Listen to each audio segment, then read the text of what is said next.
So, welcome everyone. Today we're talking about logarithmic functions and their graphs. Now, we're not going to be able to make it through all the notes today for Honors Algebra 2, but we will learn about converting between forms of exponentials and logs, and then how to evaluate some of those logarithm exponential forms. We might get to graphing. It might be another video for a different time. It's using just kind of the inverse properties, and then there's some application problems, which we'll probably get to in a different video. This is live during period 1, Algebra 2, Honors Algebra 2, so if you have questions, you're more than welcome to ask. But again, if you don't, then I'll have a Q&A session after. So, why logarithms? Okay, so when we need to solve something and we can't necessarily write it as the same base, like we've seen in previous times, for example, with some of the homework problems that you've had where you have to get the same base in order to solve, we need a logarithm to solve. Exponentials and logarithmic functions are inverses of each other. So kind of similar to where, a long time ago, we used to take x and y and we'd switch them and then we'd resolve for y again in order to get an inverse of a function. Exponential log is a way to write the exponential's inverse. The graphs are reflected, in this case, over the line y is equal to x, and then your domain and your range actually switch. So we'll talk a little bit about graphing later on, but here's kind of the form and the format as to where everything goes. This is something that's kind of important to make sure that you know. Your b now becomes a log base. Your y, which was originally your answer, now becomes what your log is.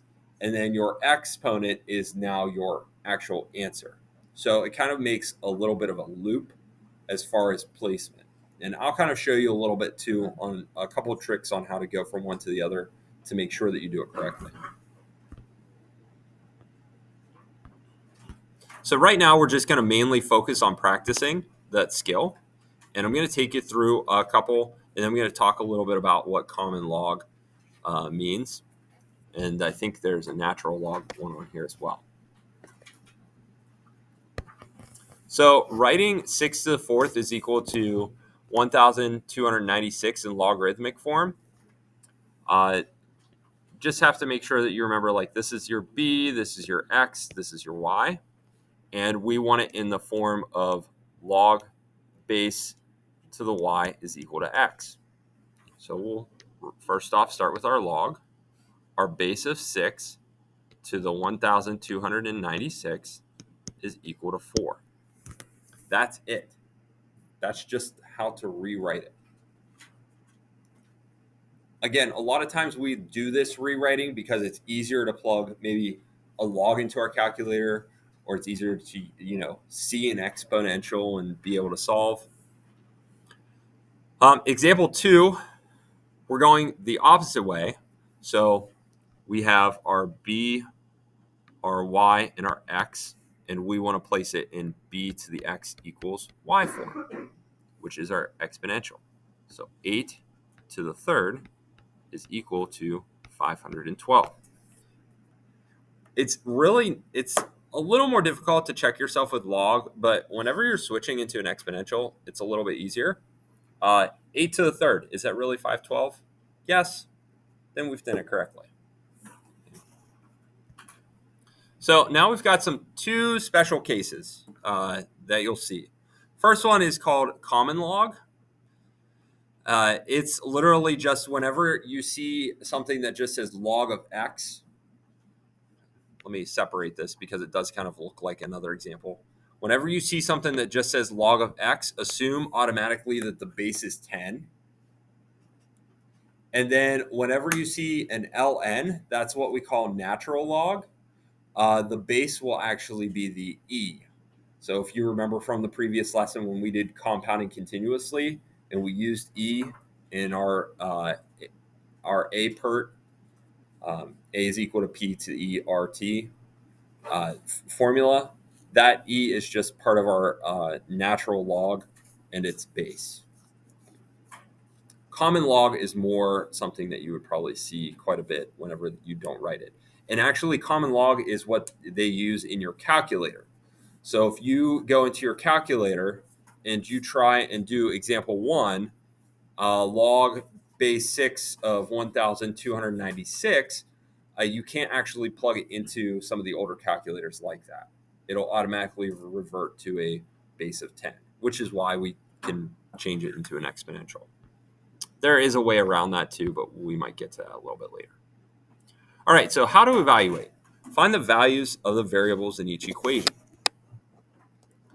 R is equal to log base 2 to 1. And like I said, it's a little difficult right now at this stage for us to just put that into a calculator, considering, one, you can't put it into a calculator because most calculators are only log base 10.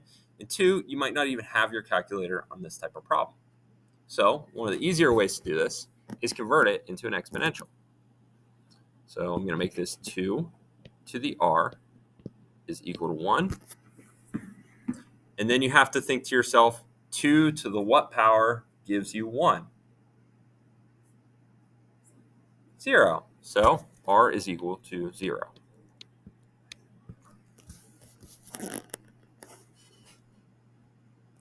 You definitely can't plug in a log base of y into a calculator at all. So we'll rearrange this. Y to the 1/2 is equal to 9. And if you're thinking to yourself, I don't really remember what 1/2 was, you can always make that into a radical. So it would be the square root of y is equal to 9. Either way, in order to get rid of that 1/2, you have to square both sides. So y is equal to 81.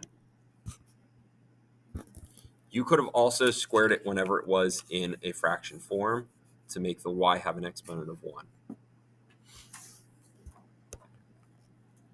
And then letter C. Let's rewrite this one here. 7 to the 3rd is equal to d. So then d is equal to 243.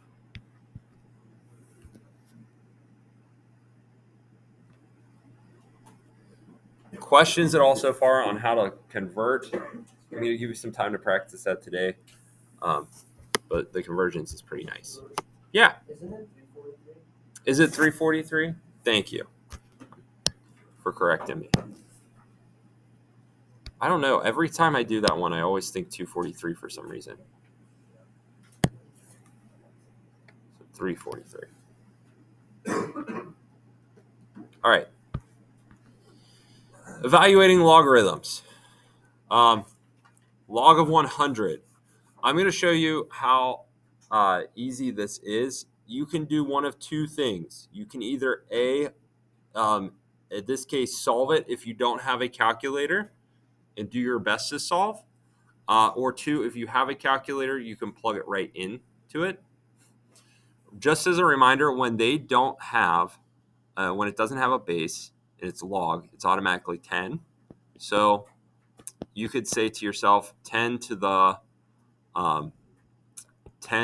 x is equal to 100. So x would equal 2. Sometimes you're able to do this. Sometimes you might not be able to. If that's the case, that's whenever you want to use a graphing calculator. So if you go into your calculator, for the most part, you're probably going to be able to do these fairly easy.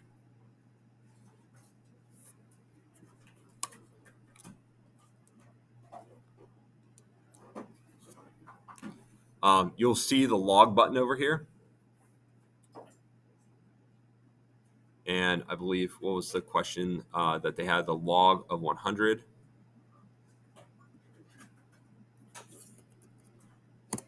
Which is 2. So you can kind of double check yourself. There's also an ln button. I'm just kind of showing you this because I know that you're going to have to use a calculator on some of the application stuff. There's an ln button. So I think the next one was ln of 1, which is 0. You'll also be able to do that by hand. Just giving you a heads up here, because you could say, since this is e is equal to x, it would be e to the x is equal to 1, and anything to the 0 power is 1.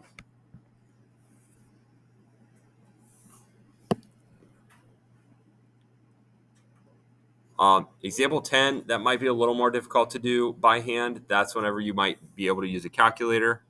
So this was x, 10 to the x equals 415. I don't know that. So that's whenever you wouldn't want to put it into exponential and you'd want to use your calculator.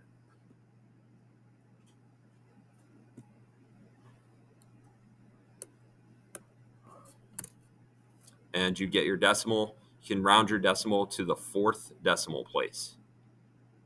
So 2.6, in this case, the third. So 2.618.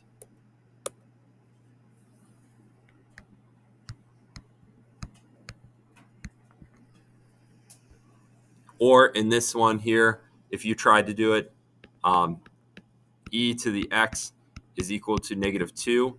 I think you'll see here whenever you do this, ln to -2 will create an error. Any logarithm that is negative will present an error.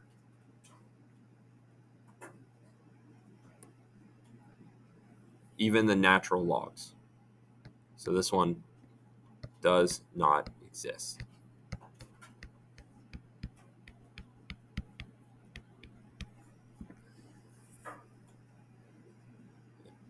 So here's the deal.